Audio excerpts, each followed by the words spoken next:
Counterattack. Ukraine troops destroying tanks elite T-90M Russian in US-made artillery fire. Abandoned Russian military vehicles are now being used against Vladimir Putin's soldiers in Ukraine. The parading of the vehicle, which cost almost £4 million to build, represents a significant symbolic victory for Ukrainian President Volodymyr Zelensky and will undoubtedly trigger alarm bells in Moscow. Separately, it has emerged Ukraine is using other types of abandoned Russian tanks to turn the tables on Putin by recapturing more territory.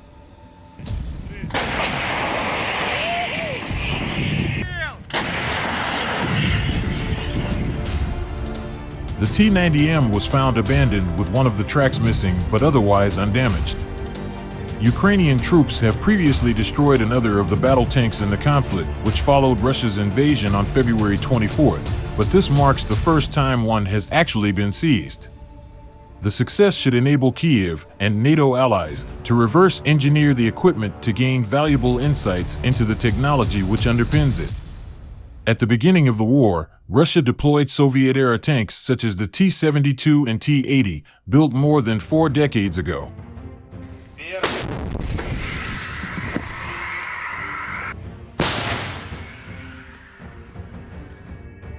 However, they were susceptible to NATO-supplied anti-tank missiles and armed drones, with hundreds destroyed. As a result, a small number of T-90Ms were brought in. Sometimes referred as Prorif 3, Breakthrough 3, the T-90M was unveiled 5 years ago, according to Media Military, entering service 2 years later.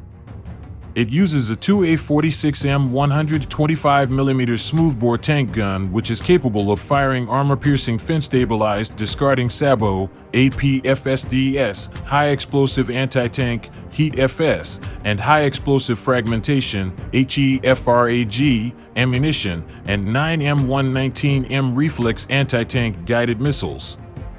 Weighing in at 46.5 tons, each unit costs an estimated $4.5 million, £3.96 million. It also transpires that large numbers of T-72 tanks were dumped as Russian soldiers fled advancing Ukrainian troops sweeping through the Kharkiv Oblast.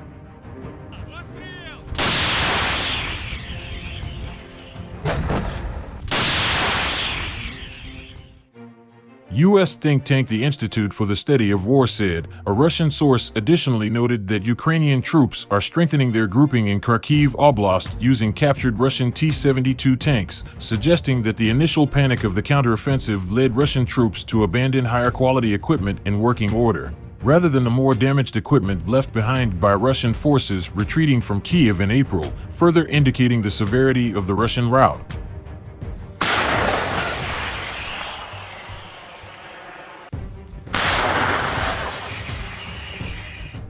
Ukrainian troops are pressing east and are planning to force the Kremlin's forces occupying the rest of the Donbass region back to Russia.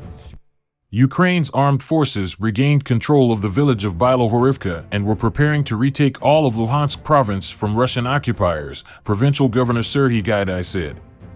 The village is just 10 kilometers, 6 miles, west of Lysychansk city, which fell to the Russians after weeks of grinding battles in July.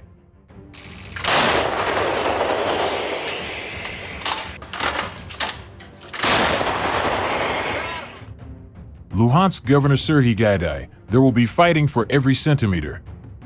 The enemy is preparing their defense. So we will not simply march in.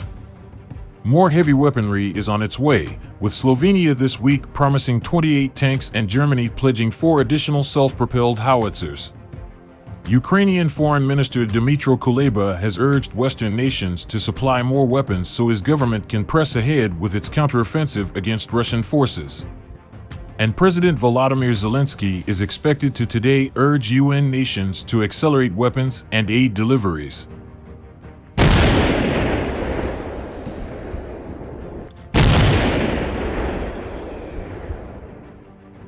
Meanwhile, General James Hecker, the top U.S. Air Force commander for Europe, said on Monday Ukraine has shot down 55 Russian planes during the war, precluding Moscow from achieving air superiority.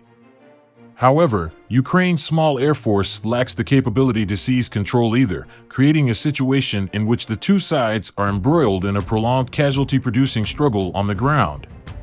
He added, "That's what's playing out in Ukraine right now. A lot of casualties because there's not air superiority on either side of the house."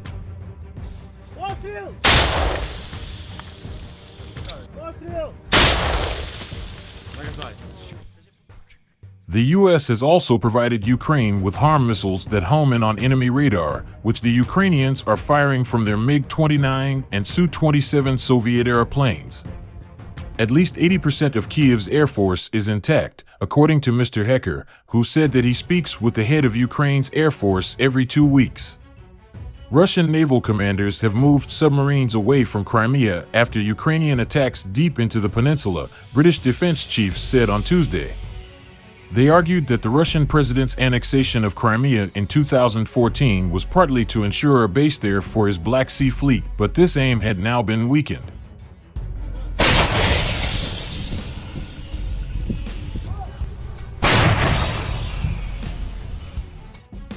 A spokesman said, "The command of Russia's Black Sea Fleet has almost certainly relocated its Kilo-class submarines from their home port of Sevastopol in Crimea to Novorossiysk in Krasnodar Krai, southern Russia.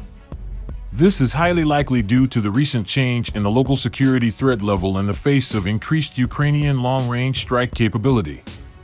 In the last 2 months, the fleet headquarters and its main naval aviation airfield have been attacked."